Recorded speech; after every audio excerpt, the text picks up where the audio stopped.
반갑습니다. 대구대학교 사회복지학과의 현진희 교수입니다. 만나서 반갑습니다. 네. 네. 오늘 이 시간은 우리 K묵 강좌로 재난과 정신건강 듣는 학생들, 그러니까 온라인으로 강좌를 들으니 이제 오프라인으로 만나서 뭐 특강도 하고 함께 얘기도 나누고 뭐 이런 시간인데, 워낙에 이제 주제는 사실은 이건 아니었죠.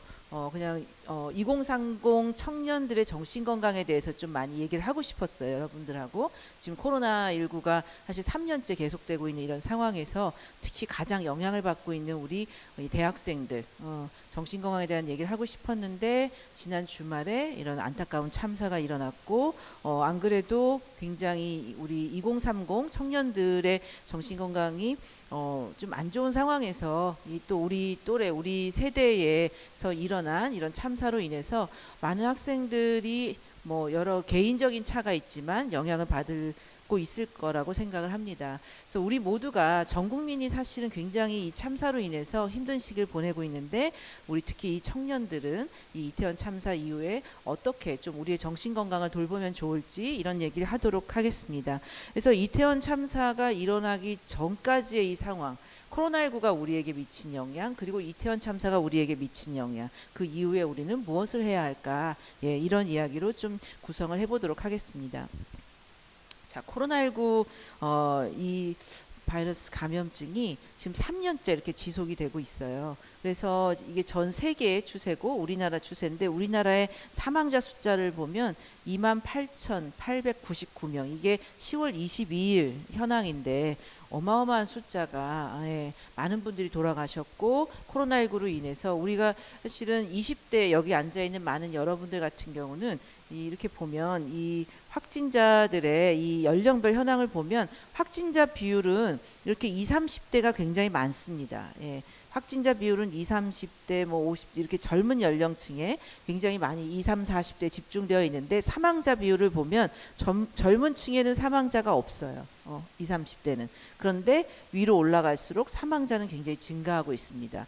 이렇게 코로나19는 젊은 연령층에게 굉장히 많이 확진자가 증가하고 발생하고 있는 반면에, 또 이게 한번 확진이 된 사람들에게 사망하는, 즉 이게 치명률이라고 하죠. 치명률은 또 고연령층 어르신들에게 높은 이런 특성을 가지고 있습니다. 그렇다 보니 이러한 어떤 특성들이 우리의 정신 건강에 영향을 주고 있죠. 게다가 이 코로나19는 지금 3년째 계속되고 있는데요. 여기 이런 여러 가지 현황들 보면 우리가 또 백신 접종이 또 우리의 정신 건강에 영향을 주고 있어요. 초기에는 굉장히 불확실하고 우리가 이걸 어떻게 이겨내야 될지 몰랐지만, 이제 백신도 개발이 되고, 또 사회적 거리두기라는 방법, 또 마스크 쓰는 방법, 이런 방법들을 통해서 우리가 많이 극복할 수 있다라는 것을 알게 되면서 또 많이 이제 안도를 하게 되었죠.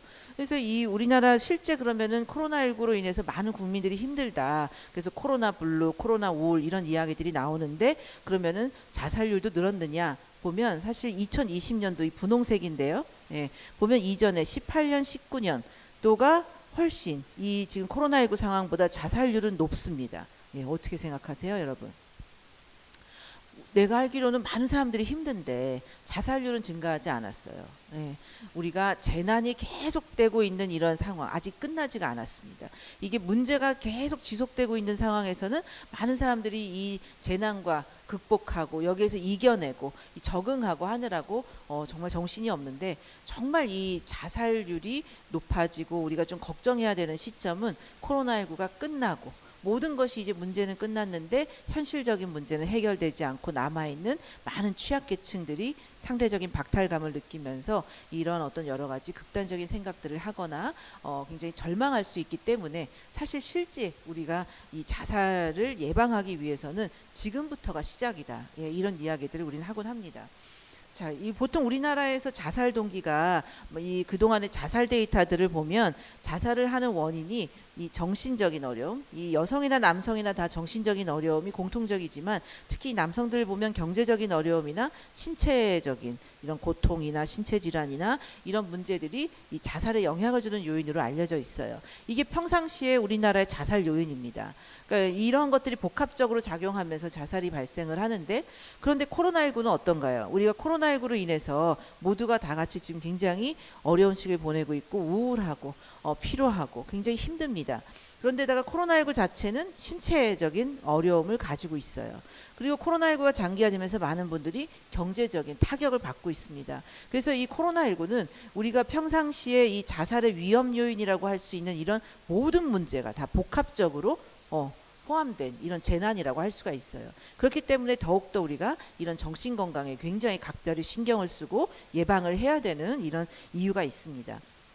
자, 그러면 다른 나라는 어떤가? 이거 우리나라만 그런 거 아닌가? 혹시 이런 생각을 할 수가 있어요. 그래서 이제 다른 나라들을 보면 이 다른 나라들 영국, 미국 같은 경우는 굉장히 확진자가 많이 증가했던 나라입니다. 그래서 이 확진자 증가한 나라들의 이 우울 비율을 보면 우리나라 우울 위험군이 제일 심각했던 20년도에는 22% 정도였다면 21년도 작년 조사 같은 경우 18.9%였어요. 근데 이제 영국이나 미국 같은 경우 보면 이게 심지어 44%, 30% 가까이 되고 또 일본도 중국도 다 우리나라보다 높거나 비슷하거나 합니다. 그렇다면 우리가 지금 우리나라 국민들만 이렇게 힘든 게 아니다라는 얘기예요. 코로나19가 팬데믹이라는 얘기를 합니다. 이렇게 전 세계인들이 비슷하게 우울감을 경험을 하고 있다는 얘기죠.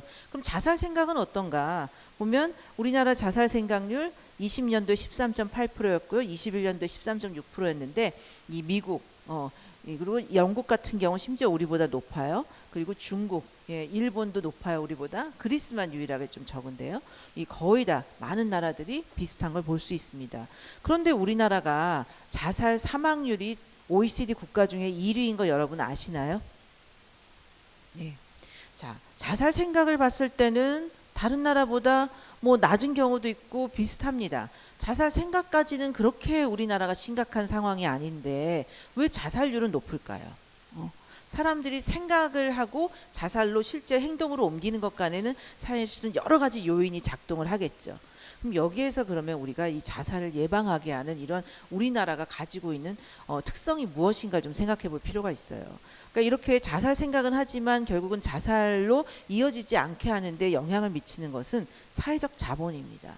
사회적 자본이라는 것은 우리가 우리 국가, 사회에 대해서 신뢰하고 서로 타인에 대해 관심을 갖고 서로 협력하고 서로 이타주의, 다른 사람을 챙겨주고 다른 사람에 대해서 걱정하고 서로 이렇게 챙겨주는 이러한 어떤 서로 연대감, 협력, 신뢰 이러한 특성으로 특질 지어지는 것을 우리가 사회적 자본이라고 하는데요.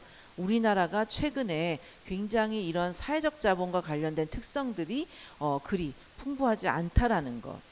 다른 사람의 어떤 그 고통스러운 부분이나 다른 사람의 어려움에 대해서 관심을 가지고 서로 협력하고 연대하고 그리고 우리가 사회를 믿고 신뢰하는 이러한 부분들이 잘 갖춰지는 게 결국은 이런 자살 생각이 실제 자살로 이어지지 않도록 하는데 굉장히 중요한 이 보호 요인이 되고 있습니다. 그래서 이 강의를 듣는 여러분부터 우리 주변에 있는 친구들, 내 주변에 있는 사람들, 가족들, 친인척들, 지인들 좀 어려운 분들이 있으면은 관심 가지고 하는 것이 굉장히 중요한 시기예요.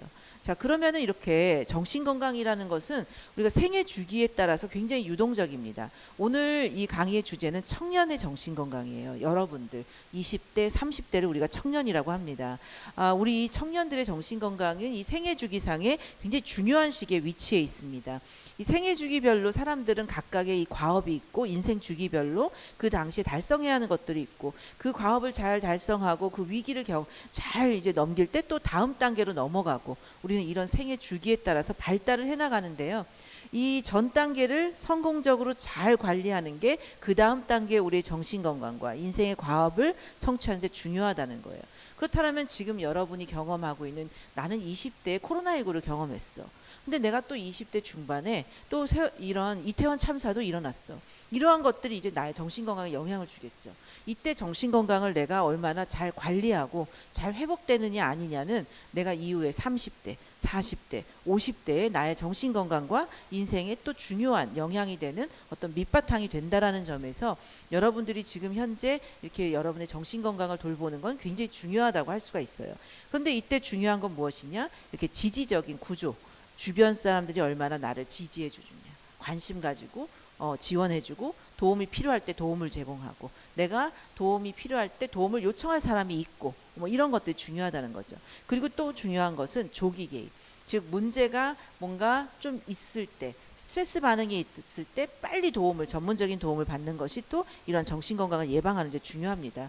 그래서 우리가 이 정신 건강이라는 것은 인생이 변화가 있을 때 생애 주기별로 그 발달 가업을 잘 이행하고 또 그런 여러 변화들에서 잘 지지를 받아서 안정적으로 살아갈 때, 그러면 이제 여러분들은 청년으로서 여러분들이 이뤄야 되는 과업도 많아요. 20대면은 이제 졸업을 앞둔 학생들은 취업도 준비해야 되죠. 그 다음에 나는 이제 어떤 직업을 가지고 어떻게 살아갈 것인가, 어떻게 경제적인 활동을 할 것인가, 또 뭐 연애를 하는 친구들, 또 이 친구와 내가 끝까지 잘 지낼 것인가 말 것인가, 이런 걱정도 해야 되겠죠. 뭐 여러분들은 이 굉장히 인생에서 중요한 것들을 막 결정하고 이제 고민을 하고 이제 활동을 하는 시기입니다. 근데 이러한 시기에서 또 일어나는 이런 여러 가지 어려움들, 지역사회의 큰 재난이라든지 특히 이제 전 국민에게 영향을 미치는 코로나19에다가 이제는 이태원 참사까지 우리에게 이제 영향을 주는 이런 사회적으로 이런 재난까지 우리의 정신 건강에 영향을 주고 있습니다. 그래서 이런 시기에 여러분들이 이 영향을 잘 인지하고 내가 내 정신 건강을 잘 돌보는 것이 굉장히 중요하다고 하겠어요.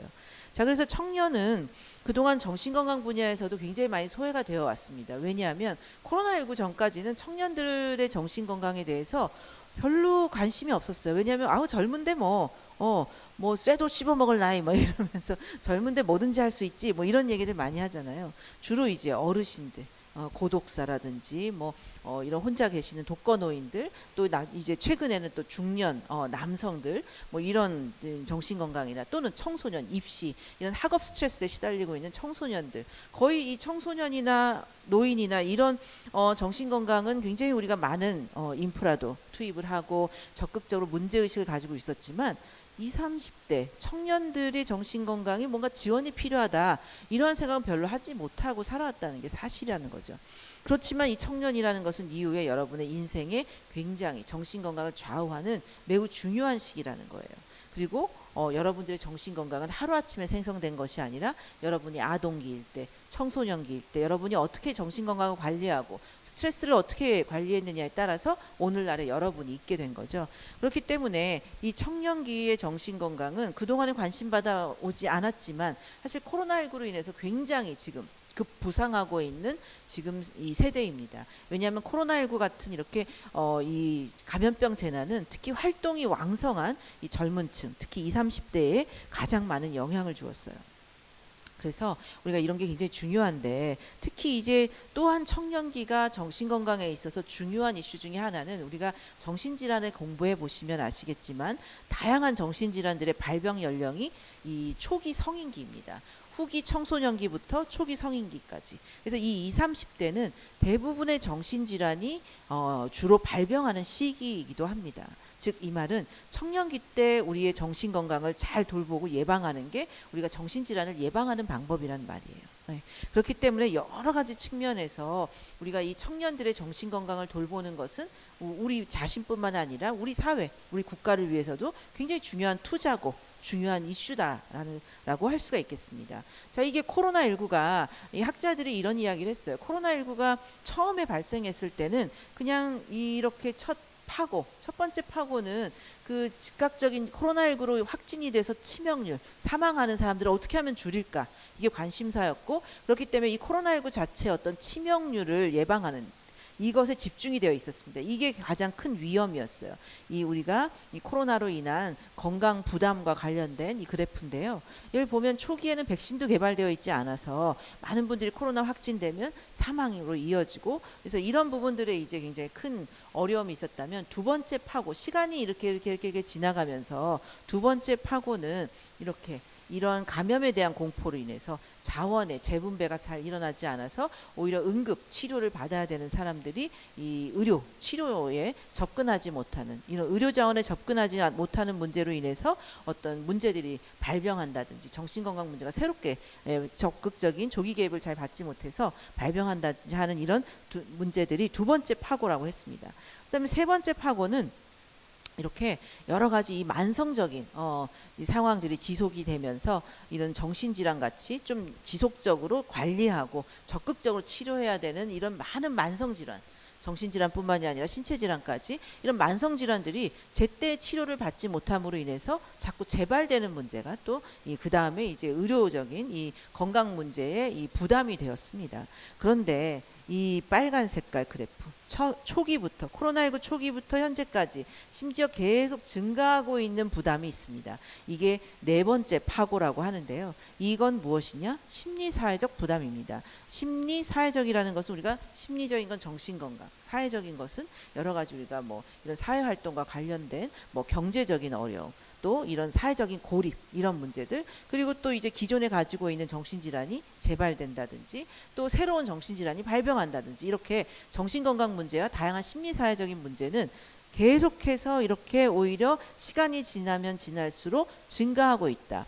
결국 이제 코로나19는 감염병 질환이지만, 이 감염병 재난이지만 이것이 가져온 우리에게 미치는 영향은 이제는 어때요, 여러분? 확진될까 막 두려워요? 확진되면 막 가슴 철렁하고 난 이제 끝났다 막 이런 생각 들고, 뭐 옆에 있는 사람 확진되면 뭐 우리 초기에 있었던 그런 낙인이나 이런 거, 요즘 그런 현상 잘 없어요. 이제는 백신도 개발이 돼서 난 백신 3차 접종까지 다 했는데 뭐 난 마스크 잘 쓰면 되는데 뭐 이런 우리가 안전한 방법들을 잘 알아요.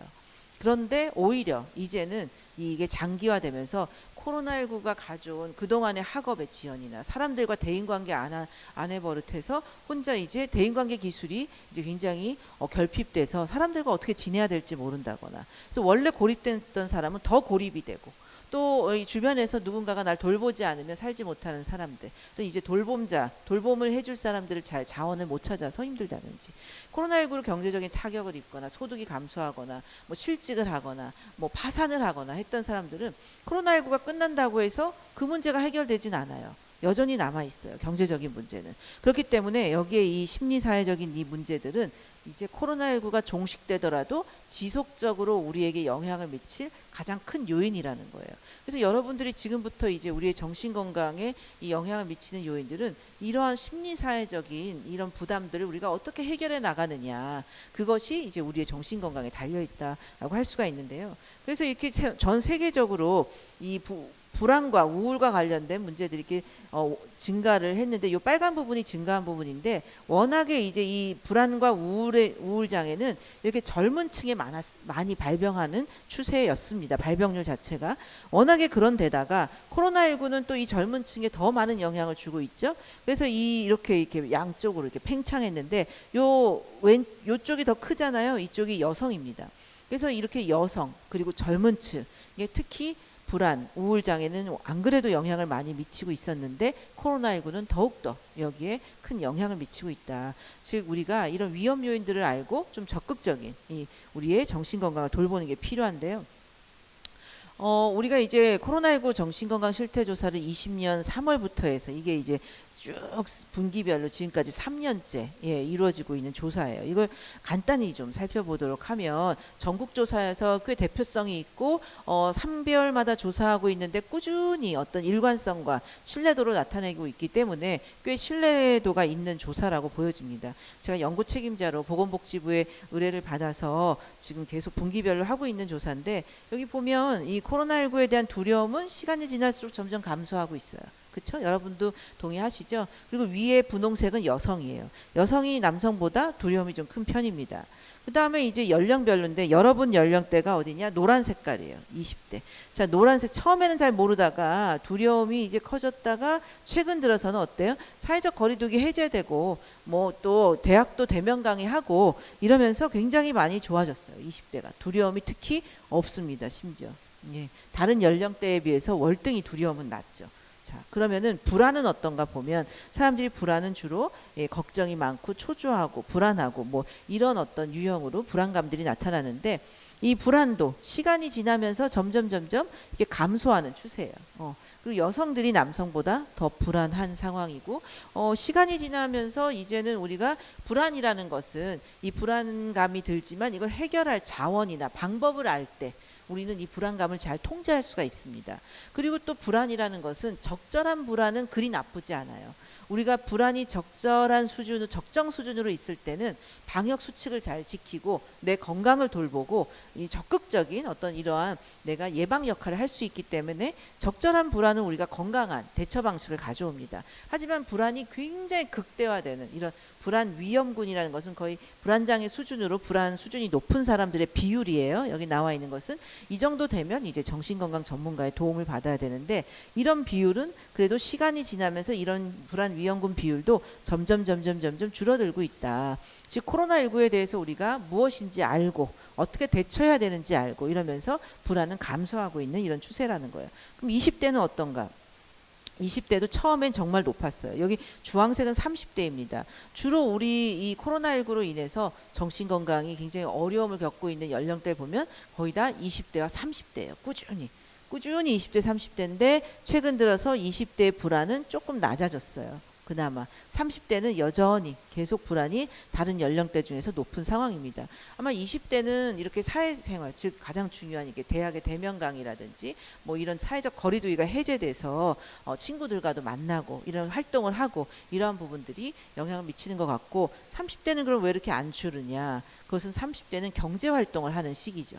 여러분들은 아직 이제 취업을 준비해야 되는 시기지만 30대들은 이제 경제 활동을 하는 시기이고 하지만 30대는 아직 40, 50대보다는 그 직업이나 뭐 이런 것들이 굉장히 불안정한 직업일 가능성이 높아요. 그렇기 때문에 이런 코로나19의 타격이 많고 그래서 훨씬 더 이렇게 불안 수준이 쉽게 줄어들지 않고 있는 상황이라고 볼 수가 있어요. 자, 우울인데요. 많은 이제 언론에서도 코로나 우울, 코로나 블루 뭐 이런 이야기로 명명을 할 정도로 이 코로나로 인한 우울감은 굉장히 심각한데 즉 이런 피로감, 수면 문제, 흥미와 즐거움이 없다 이런 문항들이 높아요. 여러분이 장기화 3년째 이러고 사니까 어때요? 피곤하죠? 그럼 비슷해요. 그리고 수면 문제 왜 생길까요? 왜 수면 문제가 생길까요? 낮과 밤이 막 바뀐 생활을 한다든지 규칙적인 생활을 안 한다든지 또는 활동이 감소하면 별로 잠이 안 와. 피곤하지 않으면 활동량이 많고 규칙적인 생활을 하면 제 시간에 자고 하는 게 잘 될 텐데 이런 어떤 규칙적인 내가 일상생활을 잘 안 한다든지 활동량이 줄어든다든지 또는 뭐 밤새 컴퓨터 게임을 한다든지 뭐 이렇게 낮과 밤이 바뀐 생활을 한다든지 뭐 SNS를 보느라고 자꾸 이제 이 각성 상태가 되어서 이 이완, 릴렉스를 못 한다든지 이러면 여러 가지 수면 문제가 생길 수 있는 거예요. 그래서 이런 여러 가지 다양한 일상생활 패턴이 우리의 수면에도 영향을 미치고 있습니다. 그리고 흥미와 즐거움이 없다. 그렇죠. 그래서 이제 처음으로 코로나19가 이제 거의 종식되어 가고 있는 이런 상황에서 이번에 처음으로 이제 여러 대면 축제들이 열리고 이런 상황이었던 거 아니에요. 그래서 이제 이런 부분들이 이제 우울인데 이 우울 같은 경우는 불안이나 두려움과 다르게 시간이 장기화되고 3년째인데도 별로 줄어들지 않아요.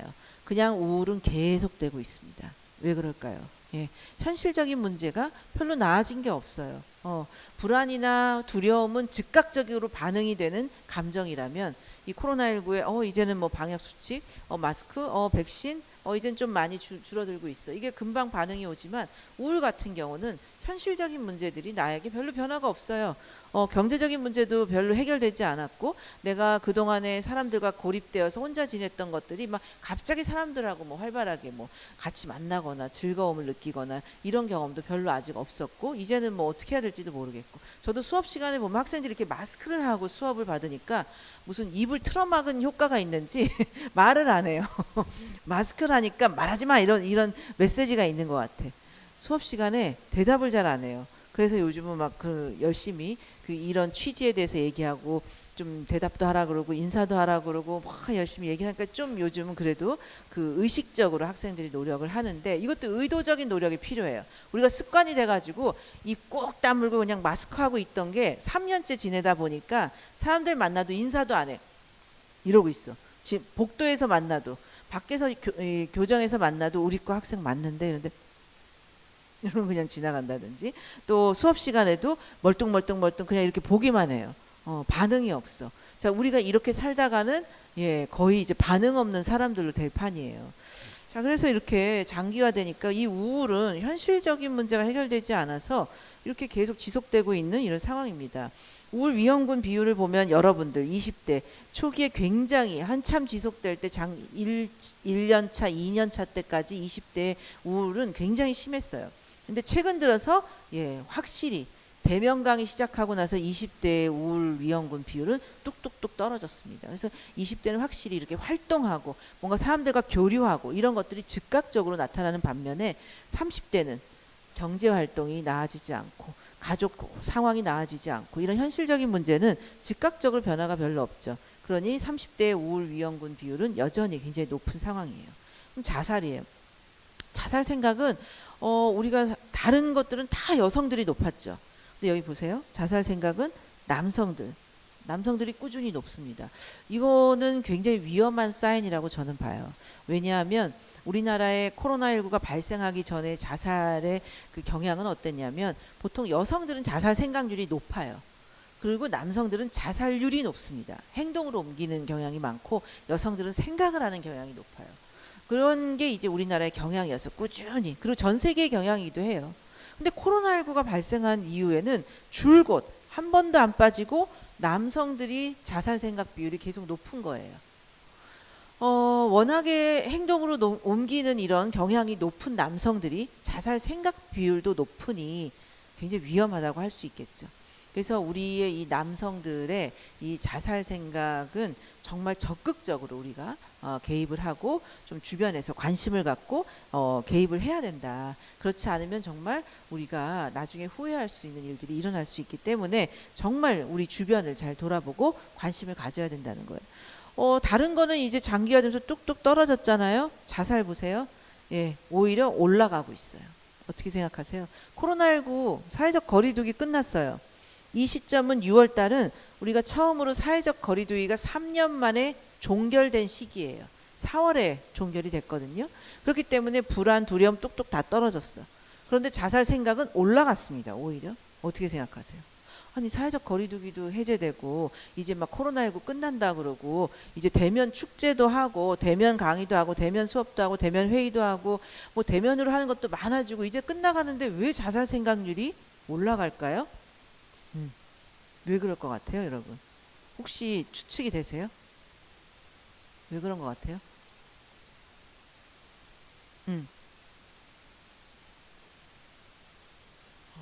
활동량이 갑자기 많아지니까 막 이렇게 부딪히는 장애물들, 장애물들이라기보다는 부딪힌 사람들과 이제 막 옛날에는 내가 이거 어떻게 이 대인관계 이거 활동했지? 너무 스트레스 받아. 너무 힘들어. 그동안 그냥 조용히 혼자 살다가 이런 부분도 그런 부분도 있겠죠. 그리고 또 끝났다 그러고 막 사람들 즐겁다고 난리인데 난 지금 경제적으로 어려워. 지금 그 이후에 실직해서 나는 아직도 직업도 못 구했어. 나는 가게 우리 문 닫았어. 폐업했어. 이거는 나아지지 않았는데 사람들은 즐거워. 그럼 어때요? 상대적인 박탈감은 더 심해요. 그러니까 이제 코로나19가 끝나면 우리는 빨리 끝나기만 해라 막 이렇게 기다렸어요. 모든 것이 해결될 것 같고 코로나19 막 끝나기만 해봐라. 그러면 이제 우리 다 끝이고 우린 정말 즐겁고 다시 원래대로 돌아갈 거야. 이렇게 생각을 많이 했지만 생각보다 코로나19가 끝나가고 있지만 오히려 양극화되고 있는, 즐거운 사람과 정말 너무 고통스러운 사람들이 더욱더 격차가 벌어지는 이런 양극화 현상이 일어나고 있고 상대적인 박탈감은 더 심하고, 그래서 우리가 정말 지금부터는 우리 주변에 어려운 친구들, 좀 힘들어하는 친구들에게 우리가 먼저 손을 내밀고 더 잘 우리가 지원하고 도움을 주고 한마디라도 말 걸어주고 이런 것들이 정말 중요한 시기라는 게 더욱더 이제 힘든 시기가 오고 있다라는 거예요. 그래서 이제 시작이다. 정신건강의 위기는 지금부터 시작이다 라고 해도 과언이 아닙니다. 자, 그래서 연령대별로 보니까 20대 다시 20대도 올라가고 있어요. 30대도 올라가고 좀 떨어지려다가 다시 올라가고 있습니다. 자, 이렇게 사회적 거리두기가 해제됐음에도 불구하고 다른 연령층은 그대로인데 20, 30대는 오히려 반등하고 있는, 훨씬 더 대인관계에서 스트레스, 여러 활동에서 오는 스트레스, 상대적인 박탈감, 여러 가지 현실적인 문제가 해결되지 않는 거로 어려움을 겪고 있는 걸 볼 수 있죠. 근데 보세요, 음주가 코로나19 이후에, 나는 코로나19 이후에 음주 빈도가 증가했다라고 보고하고 있는 사람이 계속 늘고 있어요. 3년 내내 늘고 있어. 근데 그 중에서도 누가 많아? 여성들이. 이전보다 여성들이 코로나19 이후에 음주 빈도가 증가했다. 어디서 술 마시고 있는 거예요? 그렇죠. 집에서 남편하고 남편들이 밖에 못 나가니까 부인하고 집에서, 또 여성들이 집에서 심심하고 재밌는 것도 없고 집에서 그냥 술 마시고, 이런 것들이 늘고 있다는 거예요. 자, 음주량도 계속 늘어나고 있어요. 자, 이거는 이제 연령별 문제 음주 비율입니다. 문제 음주라는 것은 이 척도상 이 어떤 그 알코올 중독의 이슈가 될 수 있는 수준의 문제로 나타난 사람들의 비율이에요. 그래서 이제 전문가의 도움을 받아야 되는 사람들, 이제 알코올 중독이 될 수도 있다, 이렇게 경고할 수 있는 비율인데, 그 비율이 보세요. 연령대별로 누가 제일 높아요? 예, 노란색 20대. 네. 문제 음주 비율이 20대가 제일 높고 40대, 30대. 자, 젊은 층, 청년층에서의 음주 문제, 이 비율이 굉장히 높다는 거예요. 이 쭉 추이를 보면 우리가 처음에 시작할 때 20년도에 18.93%였는데 지금 22.01%예요. 네. 점점 알코올 중독이 되려는 사람들의 비율이 높아지고 있어요. 이렇게 장기화되다가는 사람들이 막 알코올 중독이 막 엄청나게 생길 지금 상황인 거예요. 왜? 재미있는 것도 없고 사회적 활동도 별로 없고 뭐 스트레스 받고 이러면 그냥 술로 푸는 거예요. 술로 푼다는 게 이제 푸는 게 아니죠. 잠시 도피죠. 현실에서 잠시 도피하지만 다음날 깨면 문제는 그대로 있고, 오히려 더 막 후회하고, 내가 술 취해서 그 얘기 왜 했을까, 술 취해서 이거 왜 했을까, 오히려 더 후회만 되고 힘들어요. 근데 이게 이제 사람들은 점점 이 음주에 의존하는, 문제는 해결을 하지 못하는데도 이런 음주에 의존하는 비율이 점점 늘고 있다는 거, 굉장히 큰 문제인 거예요. 자, 그런데 아까 자살 생각률도 늘고 있고 문제 음주 비율도 늘고 있어요. 자, 자살 생각이 있는 사람이 술을 마시면 어떻게 될까요? 술은 우리를 충동적으로 만들죠. 그래서 생각만 했던 사람이 실제 행동으로 옮길 수 있어요. 충동적으로. 그래서 더 위험해요. 그래서 주변에 혹시 여러분들 주변 친구들 중에 막 자꾸 죽고 싶다, 너무 힘들다, 막 이런 친구가 있는데 자꾸 술 마신다. 그러면은 술 못 마시게 해야 되겠죠. 그 가족들이 그걸 돌봐줘야 되고, 이 힘든데 술을 마시면 우리가 충동적이 되기 때문에 실제로 자살 시도를 할 수 있는 비율이 높아질 수가 있어요. 그래서 이렇게 음주와 이런 그 자살 생각이 만나면 굉장히 위험한 위험 상황이 됩니다. 그래서 이런 여러 가지 지표들상 굉장히 우리가 코로나19가 장기화되면서 이게 끝나도 끝난 게 아니구나. 정신 건강은 지금부터 우리가 굉장히 돌봐야 되는 거구나, 이런 거를 알 수가 있습니다. 그래서 문제 음주 비율도 이 20대가 지금 사회적 거리두기가 해제되자마자 껑충 뛰어올랐어요. 그러니까 이게 굉장히 반응적이에요, 20대는. 그래서 친구들하고 밖에서 매일 술 마시는 것 같아요. 그래서 이러다 보면은 알코올 문제 쉽게 생길 수 있으니까 우리가 우리의 정신 건강을 잘 돌봐야 되겠죠. 자, 이게 굉장히 중요한 지표예요. 우리가 심리적 지지를 제공하는 사람. 자, 제가 계속 얘기했죠. 주변 사람들을 돌보고 서로 도움을 제공하는 게 특히 중요하다라고 얘기했습니다. 그럼 그런 사람이 있느냐? 내가 어려울 때 도움을 청할 사람, 내가 어려울 때 도움이 되는 사람이 있느냐? 그 사람이 누구냐 물어봤어요.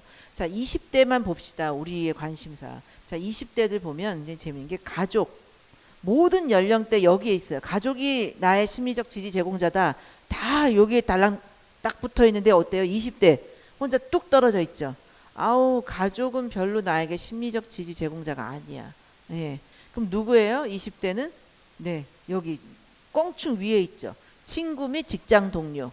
20대는 보다 친구가 나에게 심리적 지지 제공자고, 나머지 연령대는 거의 다 아래에 비슷해요. 친구, 직장 동료 뭐 이런 비율이. 20대는 굉장히 다른 연령대와 이 심리적 지지를 제공받는 이 출처가, 지지자가 굉장히 다르다는 걸 알 수가 있죠. 여기서 우리가 주목해야 될 것은 무엇이냐?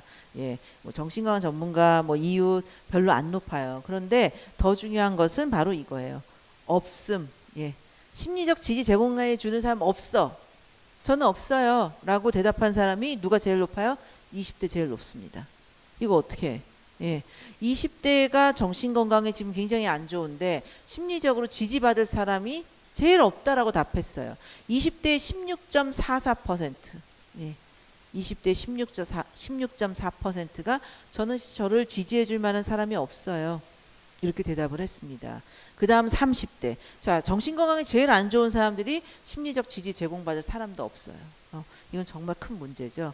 자, 우리가 얼마나 주변에 나를 도와주고 또 나 또한 다른 사람을 도와주고 관심 갖고 하는 것이 중요한지 우리가 좀 잘 생각해야 되겠습니다. 자, 일상생활에 뭐가 제일 스트레스냐? 보니까 제일 많이 답하는 게 꾸준히, 예, 첫 해나 뭐 올해, 특히 22년도 3월과 6월을 지금 저희가 조사를 비교를 했는데 제일 많은 게 계획했던 일들이 예정대로 진행되지 않는다. 이건 공통적으로 다 비슷하죠. 여러분 생각하는 거랑. 그다음에 부정확한 정보나 가짜 뉴스로 혼란스럽다. 예. SNS나 뭐 이런 걸 통해서 뭐 여기 다르고 저기 다르고 사람들이 정보에 굉장히 많이 집착을 해요. 재난 상황에는 정보에 많이 집착을 하고 정보를 많이 찾습니다. 그런데 그 정보의 출처가 부정확한 정보이거나 가짜 뉴스거나 이랬을 때 사람들은 혼란에 빠져요.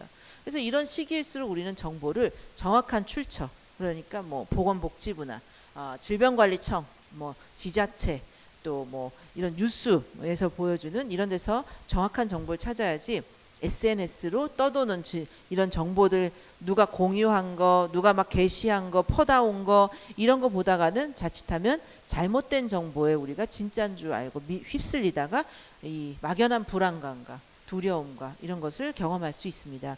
자, 그 다음에는 이제 경제적인 어려움을 많은 사람들이 이야기하고 있어요. 이렇게 보면 내가 경험하는 것과 다르지 않다 알 수 있습니다.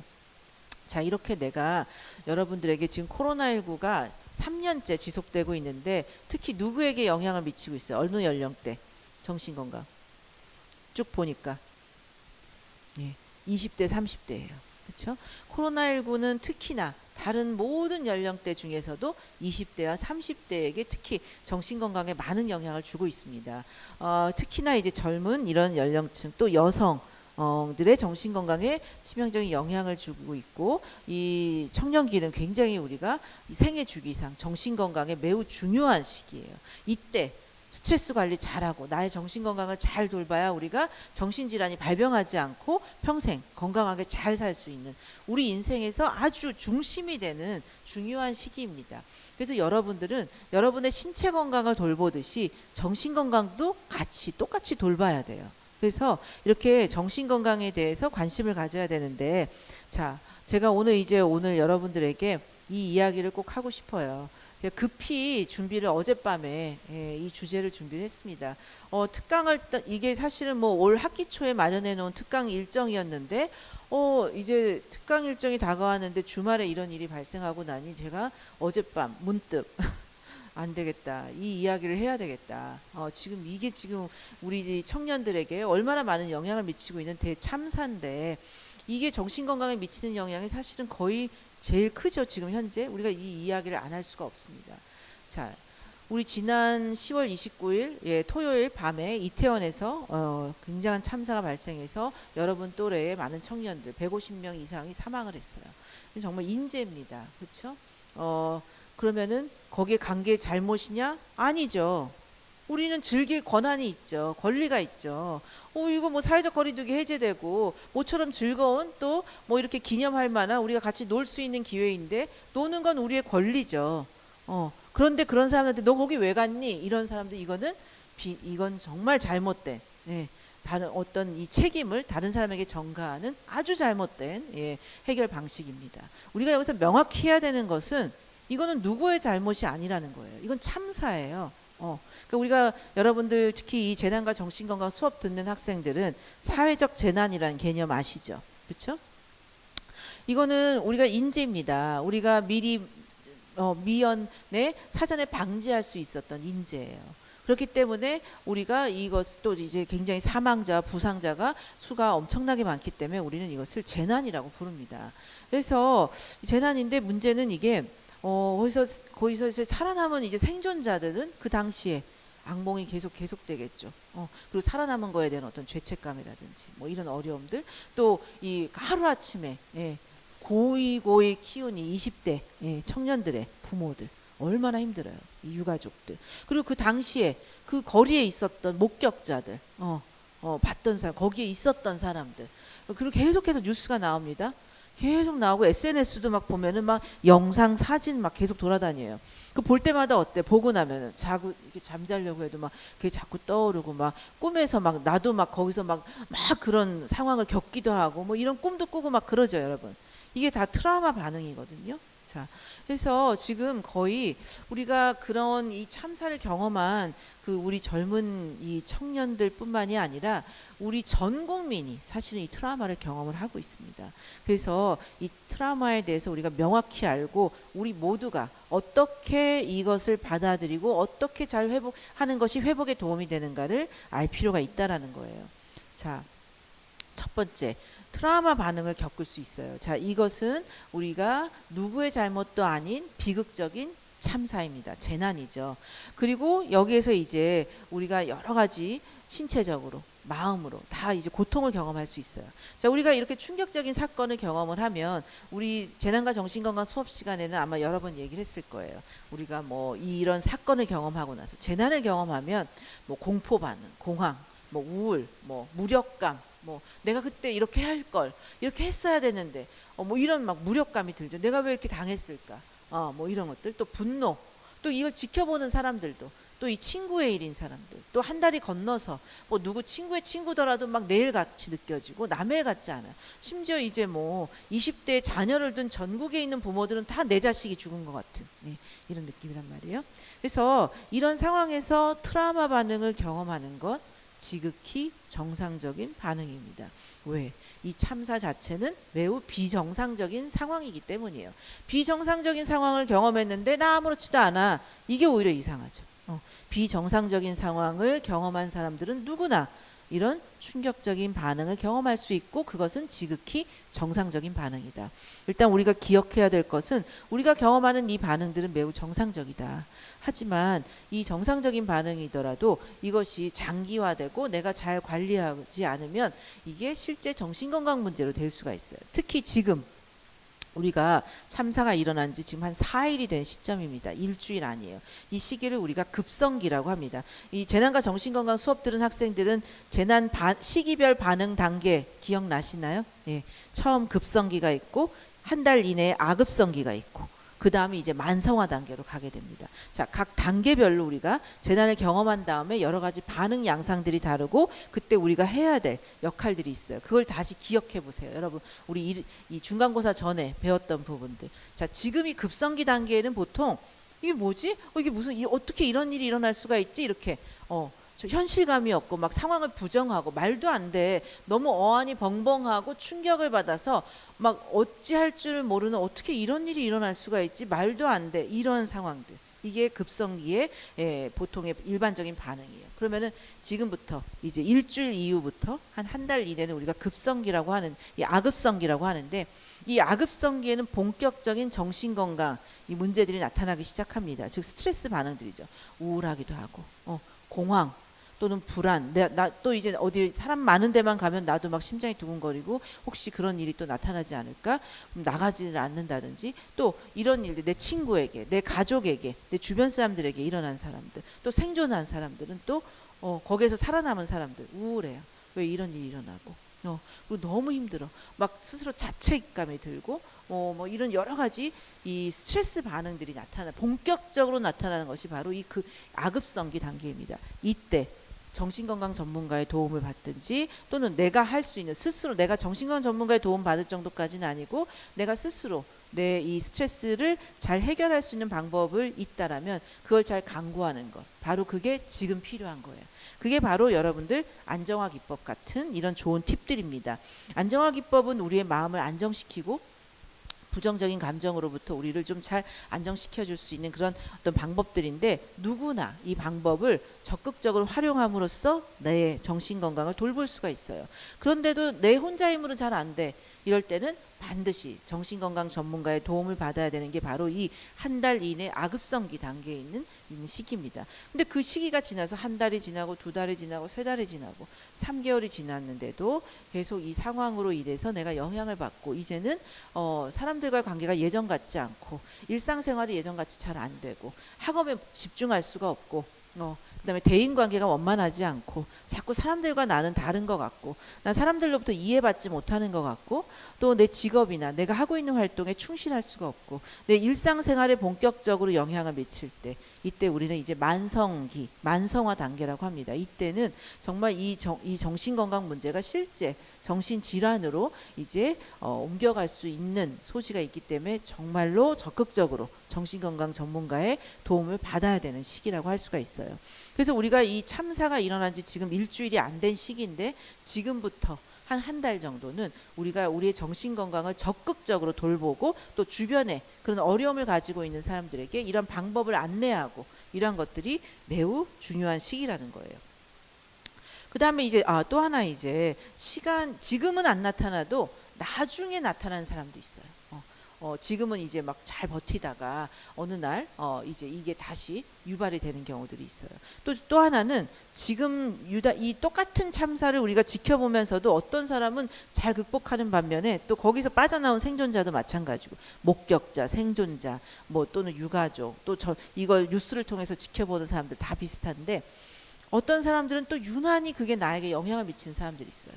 예를 들자면 원래 내가 이전에 어릴 때 또는 이전에 몇 년 전에 어떤 트라우마 경험이 있다. 개인적으로 어떤 사건을 경험했다. 또는 충격을 경험한 적이 있다. 또는 내가 지금 현재 굉장히 우울해. 내가 요즘 스트레스가 많아. 내가 요즘 굉장히 정신건강에 좀 취약한 상태야. 이러면 이러한 참사는 더욱더 나에게 영향을 미칠 수가 있습니다. 그래서 모든 사람에게 영향을 미치지만 또 그 영향의 강도는 사람에 따라서 또 내 개인적인 상황과 내 개인적인 어떤 정신건강 상태, 나의 어떤 트라우마 경험에 따라서 굉장히 다를 수 있다. 그래서 그런 부분들을 기억하시고 좀 챙길 필요가 있습니다. 그 다음에 이제 우리가 여러분 지금 당장 우리 곁에 없을 수도 있지만 또 이 강의를 또 나중에 영상을 통해서 보고 있는 분들 중에 또 유가족이 있을 수도 있어요. 또 내가 알고 있는 사람 또는 뭐 내 친구일 수도 있고요. 또 내가 아는 친구의 또 친척일 수도 있고 그런 것도 이제 막 이제 영향을 받습니다. 자, 우리가 이렇게 하루아침에 이 우리의 가족을 잃을 경우에 굉장히 큰 충격에 휩싸이죠. 분노감도 들고 죄책감도 들고 내가 그날 왜 보냈던가 막 이런 후회도 하고 뭐 이런 여러 가지 막 시나리오를 자꾸 씁니다. 이렇게 했더라면 저렇게 했더라면 그러나 그런 일은 다 과거의 일이죠. 그래서 자꾸 이제 과거에 자꾸 이렇게 생각을 하다 보면 거기서 빠져나오지 못하고 계속해서 고통스러운 감정에서 벗어나지 못합니다.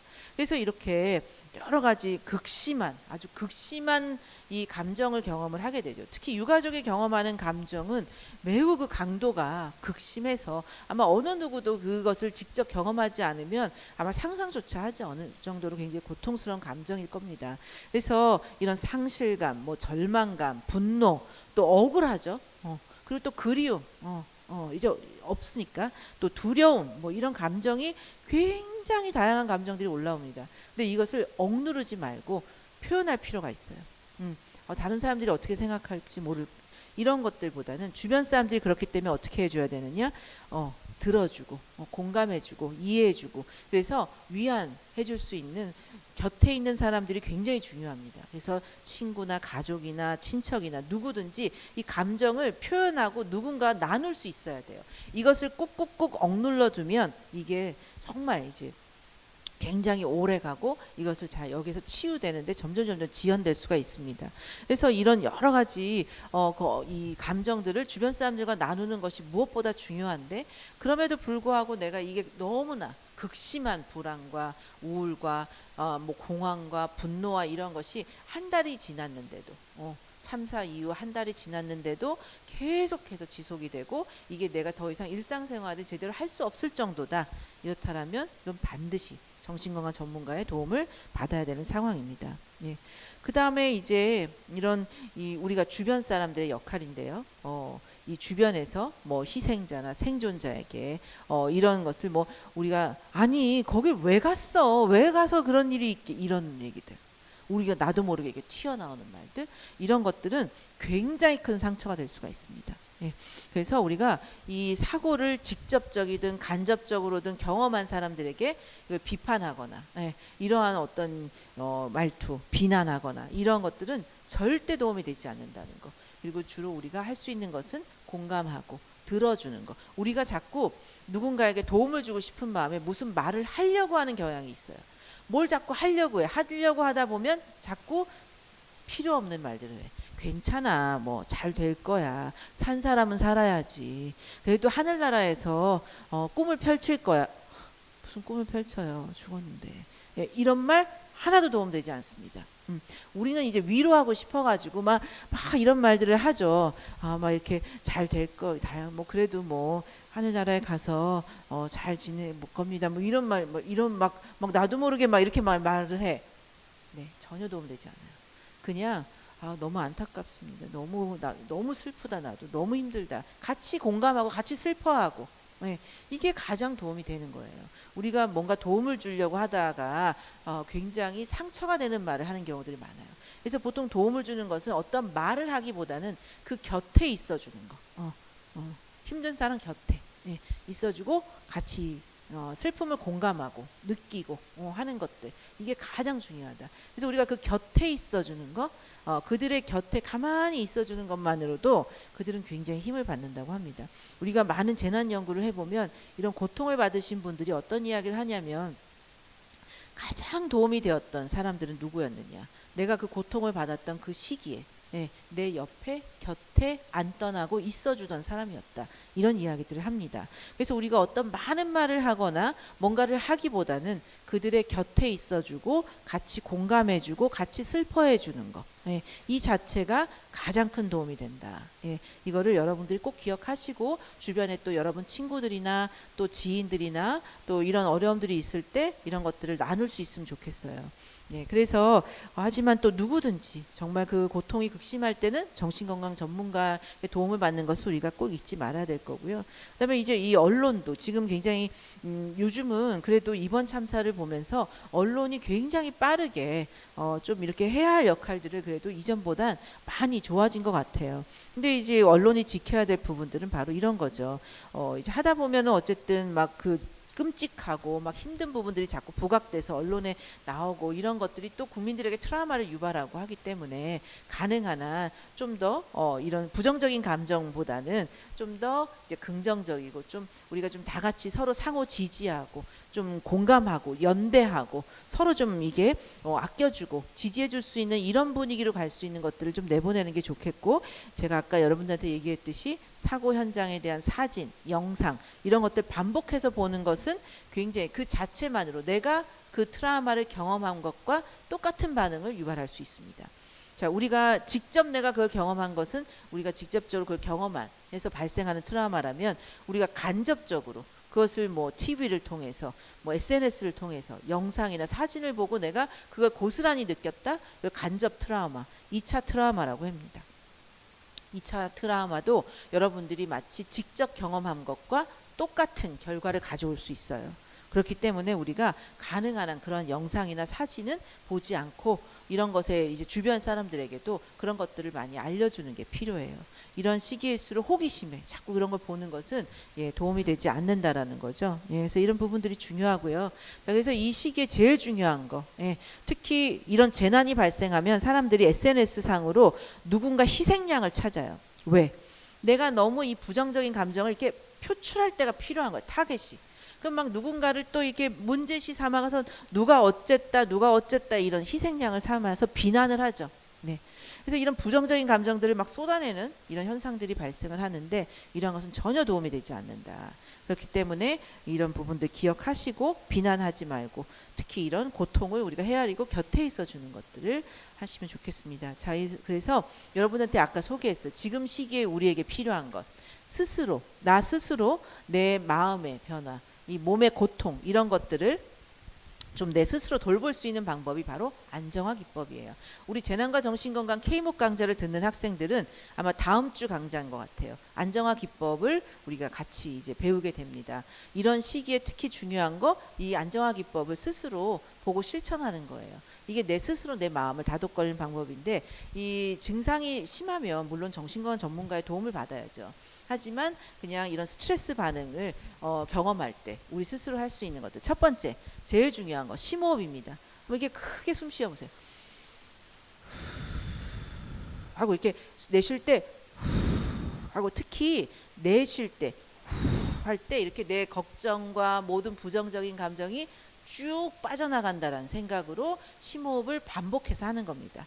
그래서 이렇게 가슴에서 내 이 숨이 쫙 빠져나가는 느낌에 집중하면서 호흡을 하는 거, 이게 가장 쉬운 방법이에요.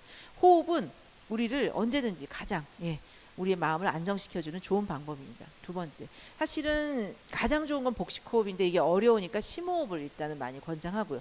복식호흡은 배로 숨을 쉬는 거잖아요. 그래서 우리가 평상시 쉬는 숨이 아니에요. 그래서 조금 노력이 필요해. 복식호흡은 만약에 여러분이 요가나 필라테스나 뭐 명상이나 이런 걸 좀 해보신 분이 있다면 아마 복식호흡 좀 해본 분도 있을 거예요. 자, 복식호흡은 어떻게 해요? 아랫배가 부풀어 오르게, 풍선처럼 여기 배 여기 튀어나온 그림에 보이죠? 숨을 부풀어 오르게 이렇게 들이마시는 거죠. 그 다음에 내쉴 때는 배가 쏙 들어가게, 숨을 쉴 때는 배가 이게 끝까지 부풀어 오르게 쉰 다음에 내쉴 때는 배가 쏙 들어가게. 근데 이것도 역시 내뱉을 때 훨씬 길게, 이것을 반복해서 5세트씩 여러 번, 그래서 아주 여러 번, 하루에 뭐 여러 번 이것을 시간을 두고, 내가 마음이 막 이렇게 좀 불안정하거나 급격히 막 갑자기 걱정이 들거나 어떤 부정적인 감정이 나를 압도하거나 갑자기 초조하거나 걱정이 들거나 이럴 때 뭐 여러분들 이 복식호흡 잘 익혀두시면 여러분의 마음을 다스리는데 굉장히 도움이 됩니다. 그다음에 이 착지법은 내가 지금 여기 here and now에 있다라는 것을 느끼도록 하는 방법. 왜 here and now에 있도록 자꾸 하느냐? 우리가 참사를 경험하고 나면 자꾸 옛날, 그때 이랬어야 되는데, 이렇게 할 걸, 저렇게 할 걸, 내가 가지 말았어야 되는데, 내가 그때 누구를 구해줬어야 되는데, 어떻게 했어야 되는데, 뭐예요? 자꾸 과거에 내 마음이 가 있어. 지금 어떻게 할 수 없어요. 과거 이미 지났어요.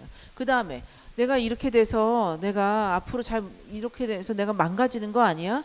나 이제는 잘 살 수 없을 것 같아. 나 이제 자신이 없어. 이거 뭐예요? 미래예요. 오지 않은 미래에 대해서 내가 자꾸 걱정을 합니다. 자, 우리가 이러한 걱정과 불안과 우울과 이런 부정적인 감정은 대부분 과거와 또는 오지 않은 미래에 대한 것에 있습니다. 그럼 우리의 초점을 어디에 두어야 하느냐? Here and now, 현재.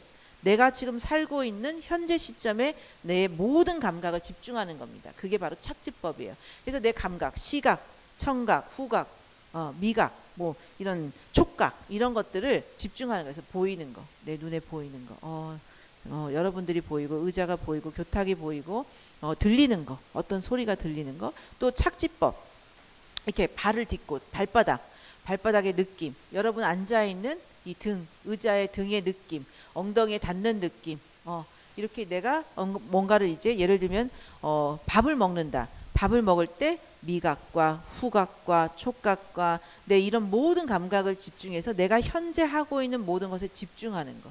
강의를 들을 때 강의에 집중하는 거, 들리는 거, 보이는 거, 내 느낌, 이 강의를 들으면서 드는 느낌, 이렇게 내가 현재 하고 있는 모든 일상생활에서 내가 경험하는 느낌들에 집중하는 거예요. 그게 나로 하여금 내 마음을 현재에 올 수 있도록 하는 방법이라는 거죠. 그래서 이렇게 감각에 집중하는 것은 우리로 하여금 우리의 마음을 현재에 있게 합니다. 그래서 불필요한 과거에 대한 후회나 또는 오지 않은 미래에 대한 걱정으로부터 좀 탈피해서 이 현재에 집중할 수 있게 하는 게 바로 이 착지법이에요. 자, 우리 마지막으로 여러분들에게 이거 소개해 드릴게요. 이게 우리 학회에서 이제 보도자료로 이것도 안정화 기법을 내고 했더니 어제 보니까 뉴스에서도 이걸 막 틀어주더라고요. 안정화 기법을. 그래서 얼마나 반갑던지.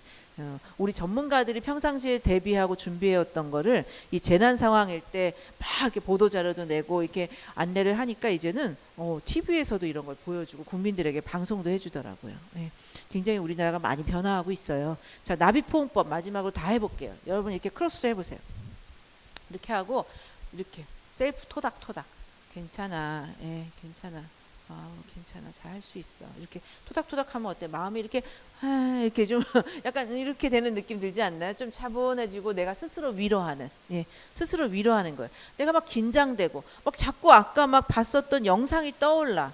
너무 괴로워. 막 내가 힘들어. 또 내가 이 생존자들 거기에서 이제 빠져나왔을 때 그 감정, 그때 상황들 자꾸 떠올라. 괜찮아. 이렇게 토닥토닥 하면서 내가 이렇게 괜찮아 이렇게 하는 거예요. 우리가 누군가 위로해 줄 때 다른 사람 이렇게 토닥토닥 해주잖아요. 그런데 이제 다른 사람들을 이렇게 하는 것은 이제 신체적인 접촉은 때로는 어떤 사람들에게는 또 하나의 자극이 될 수도 있어요. 외상 상황, 다시 그 당시에 누군가 막 이렇게 겹치고 했었던 막 이런 것들이 막 되살아나서 힘들 수 있어. 그래서 우리가 막 다른 사람한테 이렇게 하기보다는 내 스스로 내가 토닥토닥, 셀프 토닥토닥 하는 거죠. 그래서 이걸 나비포옹법이라고 합니다. 나비포옹법. 그래서 여러분도 해보시고 여러분 친구들 주변에 있는 사람들한테도 힘들면 이렇게 해봐. 그래서 이렇게 셀프 토닥, 나비포옹법 이렇게 해보라고 하세요. 자, 그래서 여러분들에게 여러 가지 안정화 기법을 제가 가르쳐 드렸는데, 자, 이 시기에 제가 앞서서 코로나19부터 해서 이태원 참사에 이르기까지 이러한 이야기들을 쭉 연결시켜서 한 이유는 우리가 지금 3년째 계속되고 있는 코로나19로 인해서 우리 청년들, 우리 20대, 30대 청년들이 정신건강이 굉장히 취약한 상황이에요. 그런데다가 이 이태원 참사는 특히나 우리의 또래들, 우리의 젊은이들이 하루아침에 이런 참사로 인해서 사망한 굉장히 가슴 아픈 사건인데, 이로 인해서 우리 모두가 굉장히 가슴 아프고 이런 트라우마에 영향을 받고 있는 시기입니다. 그래서 우리 모두가 그 어느 때보다 이런 어떤 영향, 이게 나에게 영향을 미치고 있구나. 일단 첫 번째는 여러분 인지하세요. 내가 영향을 받는구나. 내가 이 참사 때문에 요즘 굉장히 잠도 잘 안 오고 힘들구나. 마음이 힘들구나. 내가 좀 불안하고 마음도 착잡하고 우울하고 힘들구나. 일단 이걸 인지하세요. 그 다음에 이것을 있는 그대로 받아들이세요. 그리고 그걸 안고 내 스스로 안정화 기법 같은 것을 동원해서 내 마음을 내가 스스로 다스리면서 일상생활을 계속 해나가는 겁니다. 힘들다고 집에 이렇게 누워가지고 자거나 아무것도 안 하고 있으면 어때요? 계속 더 생각나. 거기서 빠져나올 수가 없어요. 우리가 이런 시기에 우리를 잘 돌보는 방법은 루틴 활동들, 일상 활동, 내가 원래 하던 거, 학교에 가고 과제를 하고 발표 준비도 하고 아르바이트도 하고 내가 원래 하던 것들 하는 거예요. 그럼으로써 우리는 이겨내는 거예요. 내가 힘들구나 인지해. 그렇구나 받아들여요. 있는 그대로. 그러면서 일상활동하면서 내 스스로 이렇게 토닥토닥 셀프 토닥토닥 하면서 안정화 기법 시행하면서 내 마음을 돌보면서 일상생활 하는 거. 이게 우리가 할 수 있는 이유고, 그 다음 마지막 꼭 기억할 거. 주변을 돌아보고 힘든 사람들에게 도움을 제공해 주세요. 예, 지지해주고 곁에 있어준다. 예, 그들의 곁에 있어주는 게 우리가 할 수 있는 일이다. 예, 이런 부분들 여러분들 기억하셔서 우리뿐만 아니라 또 여러분들의 비슷한 또래에 있는 많은 고통을 받고 있는 우리 젊은이들, 우리 정신건강은 우리가 다 같이 공감하고 함께 이겨나가야 되겠습니다. 네. 오늘 이렇게 특강에 와주신 여러분 정말 감사드리고요. 아무쪼록 오늘 들었던 거 잘 활용해서 여러분 주변에 있는 사람들에게라도 이런 도움들을 잘 적절한 도움이 되는 도움을 제공할 수 있도록 했으면 좋겠습니다. 감사합니다.